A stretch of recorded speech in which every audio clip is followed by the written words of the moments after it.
Well, Steelers fans, you asked for him, and now he's here. Asante Samuel Jr. is officially signing with the Pittsburgh Steelers practice squad. And this is a really big-time addition for the Pittsburgh Steelers midway through the 2025 NFL season. Asante had a lot of very interested suitors. He went on a very extensive search to find the right fit and the right team. And the fact that Asante Samuel Jr. picked the Pittsburgh Steelers over other teams that are playing very well right now shows that Asante Samuel Jr. feels like this year's Steelers team can do some good things, and hopefully he can be a big part of getting this defense back on track in the tail end of the 2025 Steelers season. Now, this is why you subscribe to the channel, guys. We're going to get you guys breaking news coverage whenever the Pittsburgh Steelers make a big move, whether it's a free agency signing, whether it's a trade in the offseason or before the trade deadline, whatever the case may be. We get you guys the latest Steelers updates for free every single day on this channel. There's a reason why we have over 100,000 subscribers here on Steelers Talk. So if you guys want your daily dose of Steelers news and rumors, click that subscribe button. And let's get into it, man. Asante Samuel Jr. officially a Pittsburgh Steeler. He's only 26 years old, 180 pounds, 5'10", the exact same height and weight, by the way, as Dante Jackson, the number 2 outside corner for the Pittsburgh Steelers last year. And he was the 47th overall pick in the 2021 NFL draft by the Chargers. He's known as kind of like an off-zone kind of corner. Very good instincts, very good in zone coverage. He can play inside and out, even though he's played a vast majority of his snaps on the outside. He's only had 40 career slot snaps in the National Football League. He was pretty much exclusively an outside corner playing in LA's off-coverage kind of style defense in his time in LA. So certainly I feel like the Pittsburgh Steelers probably feel like he's going to fill that kind of role for the Pittsburgh Steelers here as an outside corner. Now you guys can take a look here at what he's done throughout his career. He's been known as a ball hawk. Now last year, he obviously didn't play all that much, so he didn't get so the stats weren't like fantastic, just played in 4 games, didn't have an interception, but he had 2 interceptions in the 3 seasons previous to that. He makes plays on the football. He's got excellent ball skills. He gets interceptions. He's got a really good eye for zone instincts. He's not the best man-to-man corner, but hopefully this is a sign here that the Pittsburgh Steelers are looking to play more zone coverage and play more quarters, play more cover 6, because that's really the bread and butter of Asante Samuel Jr. as an outside corner. Now, let me know what you guys think down there in the comments section at the top of today's show. What is your one-word reaction to this signing of Asante Samuel Jr.? I'll let you guys know my thoughts on ASJ and what he brings to the Steelers defense in just a second here, but this will be the pinned comment on today's show. Just a second here, I'm going to tell you about our sponsor today, and while I talk to you about Prize Picks, let me know your one-word reaction to the Asante Samuel Jr. signing. With that, let's have a word from our sponsor today at Prize Picks, and the hard-hitting football action is even better this season with Prize Picks. The weather might be changing outside, but the feeling of being right never gets old. So keep the season rolling on with Prize Picks by getting $50 instantly in lineups when you play your first $5. Prize Picks is super simple to play. Just pick more than or less than on at least 2 player stat projections. If you get your picks right, you could cash in. On Prize Picks, how you play is up to you. If you want flexibility, choose the Flex Play, where you can get paid even if one of your picks misses. And if you want the biggest payouts, go for the Power Play. No matter how you play, though, Prize Picks is a great way to put your takes to the test. Join millions of users and sign up for America's #1 fantasy sports app. You guys can take a look here at my Prize Picks lineup for Thursday Night Football coming up this week. On professional football, I'm taking the more on Breece Hall touchdowns. I'm taking the more on Drake May pass completions. I'm taking the more on Travion Henderson rushing yards on first rush. So you guys can download the Prize Picks app today. Use code CLNS to get $50 in lineups after you play your first $5 lineup on the free Prize Picks app today. That's code CLNS to get $50 in lineups after you play your first $5 lineup. Prize Picks, it's good to be right. So for me, guys, I think that this is a big-time get for the Pittsburgh Steelers. It's just not very often that you add a player of this caliber, a legitimately good number 2 starting outside corner at this point in the year. And frankly, with the miss that they have had in free agency with Darius Slay this year, I mean, this is a godsend because this is the type of player that this defense desperately needs, because Slay has really struggled all throughout the 2025 season for this defense. Now, my scouting report on Asante Samuel Jr. is that, he's not a perfect player, but what he does at a really high level. He's got great playmaking and especially zone instincts, those intermediate zones, all that different stuff, cover 3, cover 4, the different styles of zone that you see around the National Football League. He does a really good job playing all of those. He's not the best man coverage corner. He's not the best cover corner in the world, and he can be very aggressive. He's been known as somebody that you can bait into, giving up big plays on double moves and stuff like that. He's also not the biggest guy in the world. He's only 5'10", 180 pounds, so not the biggest guy in the world either. And he run defense is not a strength of his, which is probably one of the reasons why he probably won't be playing in the slot. But he's got excellent ball skills. He's known as a ball hawk. He's somebody that, especially if you play a lot of zone, he can be a very good number 2 corner if you got a good number 1 corner on the other side of him. And I think the Steelers do have that in Joey Porter Jr. Even with his imperfections, he's certainly somebody that's capable of taking away number 1 wide receivers in this league, in my opinion. And I think that this also, another positive to bringing in Asante Samuel Jr. is that he could be a long-term play for this defense. All right, I know you're probably just signing him to a 1-year deal here, but, if he works out, you could bring him back, and he's only 26 years old, and if you bring him back next offseason, he's only 27. So he's somebody that could certainly be a very strong veteran presence for this defense alongside Joey Porter Jr., and he's so complimentary to JPJ, in my opinion, because Joey is that long, lanky type of true man corner, and then, they like to rotate coverage away from him at times, and if you're going to be asking Asante Samuel Jr. to play those, zones and to be a ball hawk and take advantage of interception opportunities, kind of like Dante Jackson did for this defense last year, I think that's the perfect role for him.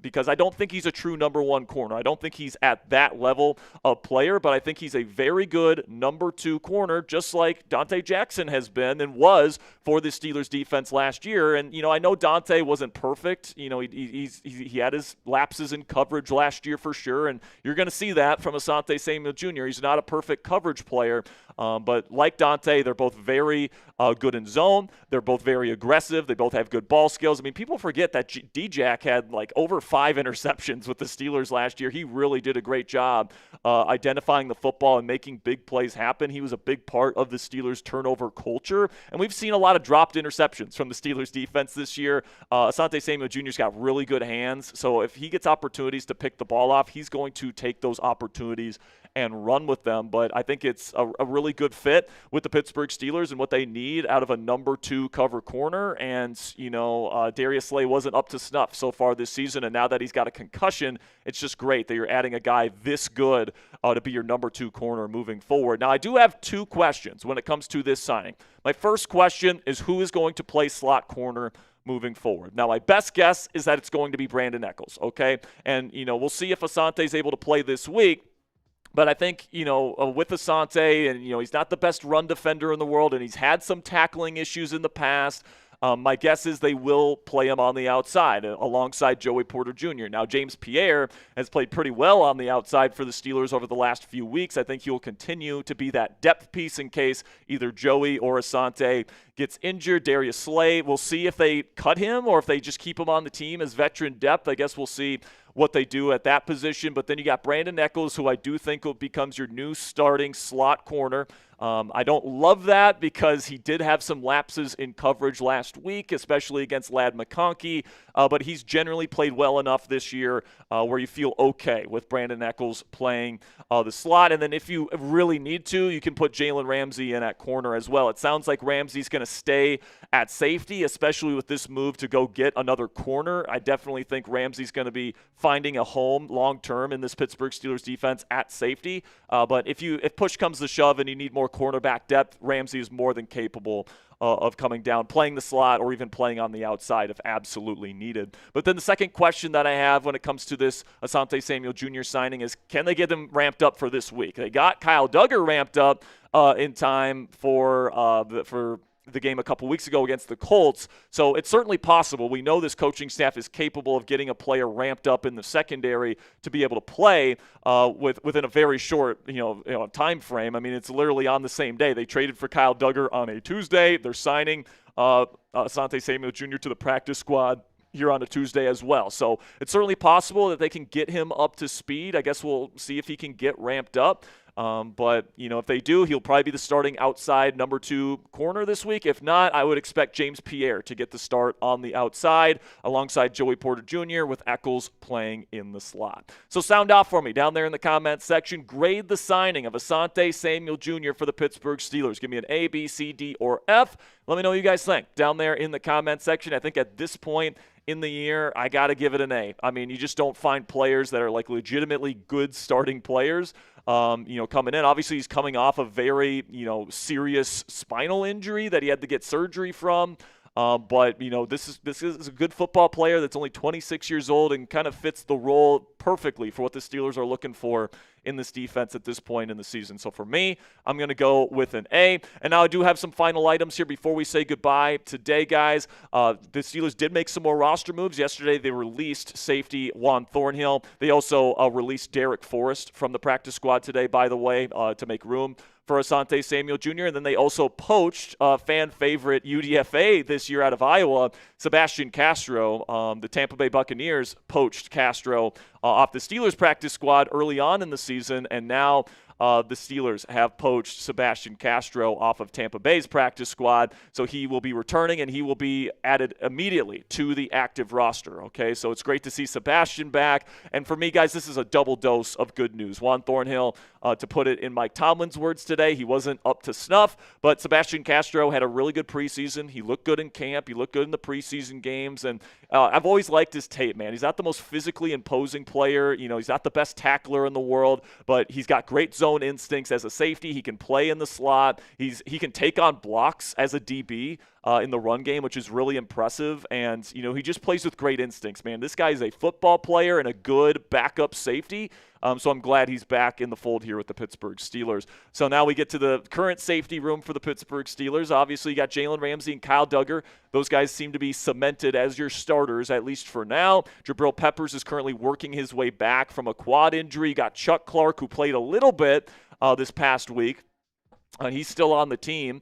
For whatever reason. Then you got Sebastian Castro being brought in here as another depth piece on the active roster. Now make sure you guys click that thumbs up icon if you haven't already, if you approve of today's moves, bringing in Sebastian Castro and Asante Samuel Jr. and letting go of Derrick Forrest and Juan Thornhill. Now today, Mike Tomlin took the podium for Tomlin Tuesday, and usually I have a whole list of takeaways, all that stuff, but today just want to give you guys the essential information, namely the injury information. Sounds like Isaac Seumalo is going to be back this week at left guard. He's dealing with a pectoral injury that kept him out of last week's game against the Chargers. It looks like 73 will be back in the lineup this week, which is terrific news, and it looks like it's going to be all hands on deck once again up front for the Pittsburgh Steelers. And then guys that are going to start the week limited for the Steelers on the injury front, Darius Slay dealing with a concussion. I would assume he doesn't play this week, but you never know. Then you got Jabril Peppers, who's working his way back from a quad, and Cole Holcomb is finally going to be back this week, getting back to practice after suffering an illness that has kept him out of the last 2 games. So hopefully these guys can get better as soon as possible. And if you guys didn't check out our earlier video today where I preview this week's matchup versus the Cincinnati Bengals, of course, we're getting the Icy Hot Bowl, the second one here. We got Aaron Rodgers and Joe Flacco going up against each other at Acrisure Stadium on Sunday. Can the Steelers get their revenge and split the season series, or will they lose yet another game to the Bengals and get swept by Flacco, Chase, and the Pussycats? I got my full preview up on the channel right now. I'll put the chip to that one in the top right of today's show. And I want to thank you guys for stopping by here today for this breaking news edition of Steelers Talk. Asante Samuel Jr. is a Pittsburgh Steeler, and that is something to celebrate here, guys. So make sure you click that subscribe button if you haven't already for extensive Steelers news coverage all around the clock throughout the 2025 season.